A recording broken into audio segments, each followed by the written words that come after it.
नमस्कार दोस्तों, स्वागत है आपके अपने YouTube channel online host Hindi में। दोस्तों, आज की इस वीडियो में आप जानेंगे जो टेलीकम्युनिकेशन का ऑनलाइन फॉर्म है उसे स्टेप बाय स्टेप फिल कैसे करना है और एक एक जानकारी आपको आगे बताई जाएगी। तो आपसे दोस्तों रिक्वेस्ट है, वीडियो के अंत तक बने रहिएगा जिससे कि आपको फॉर्म भरने की स्टेप बाय स्टेप जानकारी एकदम अच्छे से मिल सके। तो चलिए वीडियो को शुरू करते हैं और अपना फॉर्म है वो फिल करते हैं। तो सबसे पहले आपको आ जाना है ITBP पुलिस के रिक्रूटमेंट वेबसाइट पे, जिसका लिंक आपको हमारे डिस्क्रिप्शन बॉक्स में मिल जाएगा।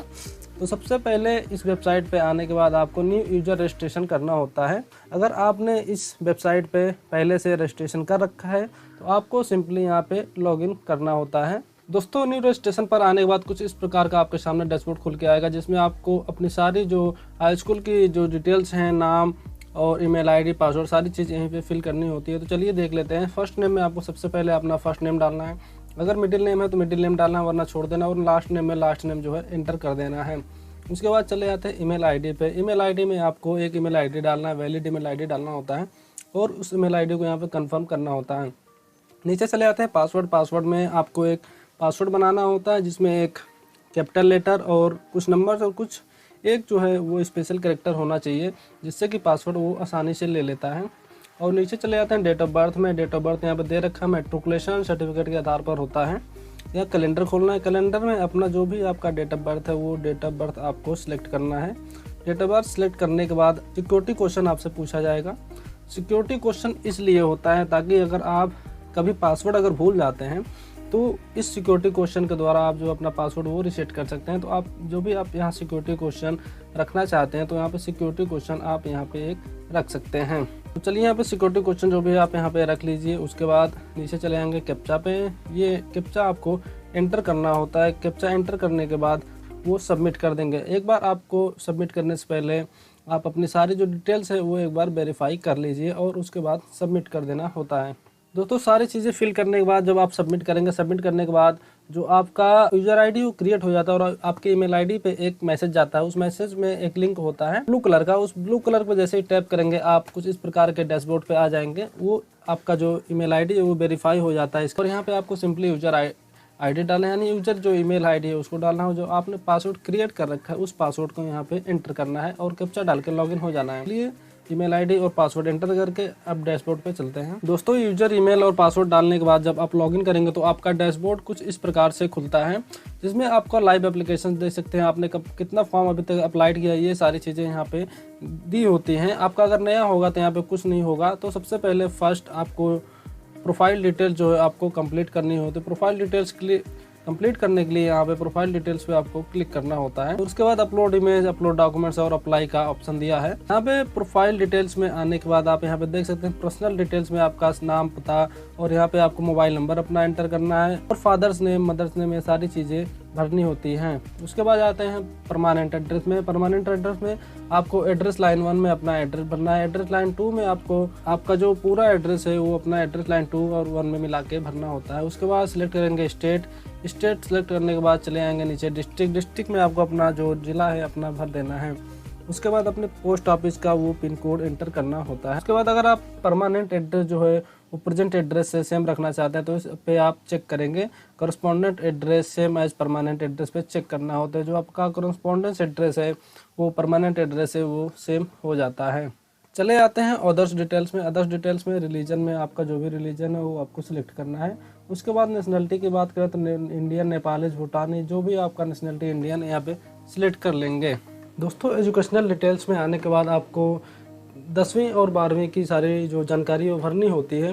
तो चलिए 10वीं और 12वीं की सारी जो डिटेल्स है वो भर लेते हैं। सबसे पहले क्वालिफिकेशन डिटेल्स वाले रो में आपको 10th पास यहाँ पे हाई स्कूल एंटर करना है। उसके बाद इंस्टीट्यूशन नेम में आपने जिस भी कॉलेज या स्कूल से 10वीं पास की है उसका नाम यहाँ पे एंटर करना है। और मार्क्स में आपको परसेंटेज में आपका जो मार्क्स है वो एंटर कर देना है। अगर आपका मार्क्स जो है CGPA में है तो आपको CGPA से परसेंटेज में कन्वर्ट करने के बाद आपको परसेंटेज में यहाँ पे एंटर करना होता है। उसके बाद प्लस के आइकन पर टैप करेंगे तो आपके सामने एक ये नई रो खुल के आपके सामने आ जाएगी। यहाँ पे आपको 12th की जानकारी देनी होती है अगर आप हेड कांस्टेबल के लिए डाल रहे हैं तो।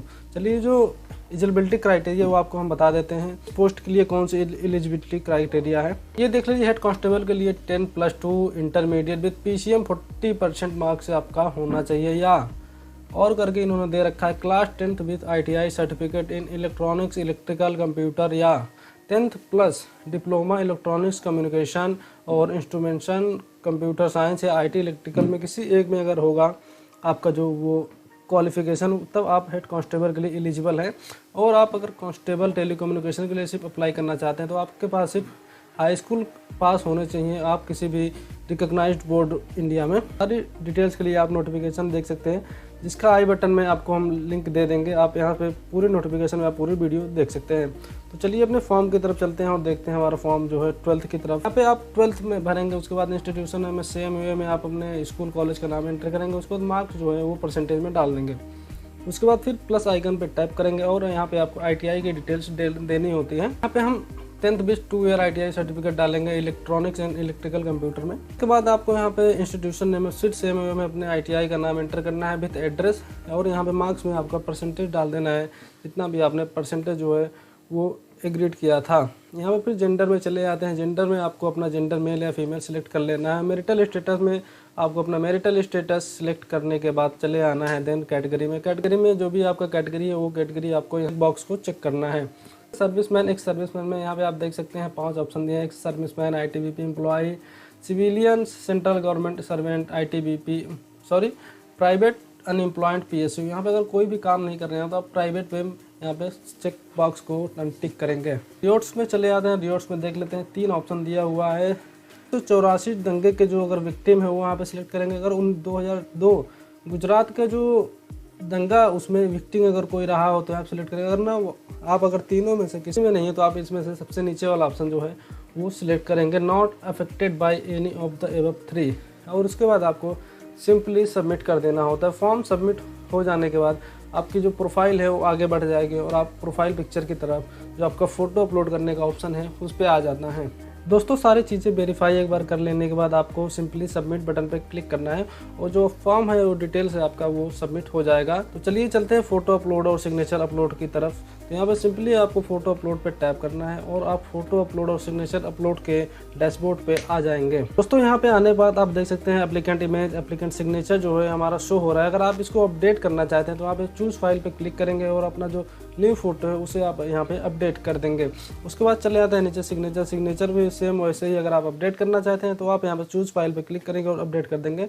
जो फोटो का साइज़ है वो 30 KB से लेके 100 KB तक होना चाहिए और जो सिग्नेचर का हमारा साइज़ है वो 15 KB से लेकर 30 KB के बीच होना चाहिए। और आपको सिंपली यहाँ पे कंसेंट पे चेक करना है और इसको भी सबमिट कर देना है और चले आना है नेक्स्ट ऑप्शन की तरफ जो हमारा है अपलोड डॉक्यूमेंट्स। अपलोड डॉक्यूमेंट्स में हम क्लिक करते हैं और देखते हैं अगर आपसे कोई डॉक्यूमेंट मांगता है तो आप सिंपली आपको यहाँ पे जो डॉक्यूमेंट मांग रहा है वो अपलोड कर देना होता है। ताकि दोस्तों आप देख पा रहे हैं यहाँ पे कोई भी डॉक्यूमेंट अपलोड करने के लिए नहीं मांग रहा है तो सिंपली हम आप करेंगे अप्लाई ऑप्शन की तरफ वो अपना फॉर्म जो है वो अप्लाई करेंगे। दोस्तों जैसे ही आप अप्लाई वाले डैशबोर्ड पे आएंगे सारी चीज़ें फुलफिल करने के बाद यहाँ पे देख सकते हैं अप्लाई का ऑप्शन जो है वो ग्रीन हो चुका है, यानी आप जो पर्सनल डिटेल्स डाले हैं उसके लिए आप इस पोस्ट के लिए जो है वो एलिजिबल है। यहाँ पे देख सकते हैं हमारा कांस्टेबल टेलीकम्युनिकेशन और हेड कांस्टेबल टेलीकम्युनिकेशन के लिए जो फॉर्म है वो खुल चुका है। अगर सिर्फ आपने हाई स्कूल किया है तो आप यहाँ सिंपली सिर्फ कांस्टेबल के लिए आसानी से अप्लाई कर सकते हैं और अगर आपने ITI किया है तो हेड कांस्टेबल और कांस्टेबल के लिए आप एलिजिबल हो जाएंगे हेड कांस्टेबल के लिए। तो ये चीज़ें मैंने आपको एडिशनल में बता दी है। चलिए आगे बढ़ते हैं। चलिए मैं कांस्टेबल के लिए अप्लाई करता हूँ। यहाँ पर सिंपली आपको अप्लाई करना है और यहाँ से कुछ चीज़ें आपको डिक्लेरेशन पूछी जाती हैं, यहाँ पर आपको एग्री करना है, करके नेक्स्ट कर देना है। सिंपली यहाँ पर नेक्स्ट करने के बाद आपके सामने आपके सारे डिटेल्स जो है वो खुल के आ जाएंगे। आपको यहाँ पे फिर से एक बार आप वेरीफाई कर लेंगे। अगर आपको यहाँ पे कुछ गलत लगता है तो आप फिर से प्रोफाइल डिटेल्स में जाके इसको एडिट कर सकते हैं और इसे चेंज करके आगे बढ़ सकते हैं। तो चलिए हमारी सारी डिटेल्स जो है एकदम सही भरी गई हैं तो हम सिंपली इसे नेक्स्ट करते हैं और जो एप्लीकेशन फ़ीस की तरफ से पेमेंट की तरफ उसे हम कंप्लीट करते हैं। आपका जो पेमेंट करने के बाद जो हमारा फॉर्म है वो कम्प्लीटली जो है वो सबमिट हो जाएगा। तो चलिए हम पेमेंट करके बताते हैं आपको। दोस्तों पेमेंट करने के बाद आपके सामने पेमेंट रिसिप्ट निकल के आएगी। यहाँ पे आपका लिखा है payment successful, application submitted successfully. तो इस प्रकार से पेमेंट करने के बाद आपका जो फॉर्म है वो सबमिट हो चुका है। यहाँ पे दोस्तों पेमेंट करने के बाद आप यहाँ पे देख सकते हैं डैशबोर्ड और यहाँ पे सारी चीज़ें दी हुई हैं। तो यहाँ पे माई एप्लीकेशंस में आते हैं और एप्लीकेशन में अपना जो है जो फॉर्म हमारा सबमिट हुआ है उसे हम डाउनलोड करके रख लेते हैं और प्रिंट कर लेते हैं। चलिए माई एप्लीकेशन पर टैप करते हैं। तो दोस्तों देख सकते हैं हमारा एप्लीकेशन फॉर्म जो है वो कुछ इस प्रकार से दिखाई देता है। जितने भी आपने अभी तक फॉर्म जो है वो सबमिट किया, वो सारी चीज़ें यहाँ पे आ जाती हैं। तो दोस्तों देख सकते हैं यहाँ पे ITBP 2022-91 जो हमारा नंबर है टेली कम्युनिकेशन के लिए, यहाँ पे एप्लीकेशन फॉर्म को है जो यहाँ पे हम प्रिंट करेंगे और सिंपली एप्लीकेशन फॉर्म के ऑप्शन पे टैप करेंगे तो यहाँ पे हमारा जो एप्लीकेशन फॉर्म है वो डाउनलोड करने का ऑप्शन आ जाता है। तो सिंपली आपको यहाँ पे प्रिंट एप्लीकेशन करना है और जो आपका फॉर्म है वो सक्सेसफुली यहाँ से प्रिंट हो जाएगा। हमारे चैनल पे स्टेप बाय स्टेप फॉर्म बनने का सारा जो तरीका है वो यहाँ पे बताया जाता है। दोस्तों बताइए हमारी वीडियो कैसी लगी। वीडियो अच्छी लगी हो तो वीडियो को लाइक करिए, चैनल को सब्सक्राइब करिए, अपने दोस्तों के साथ ज़रूर शेयर करिए। धन्यवाद दोस्तों।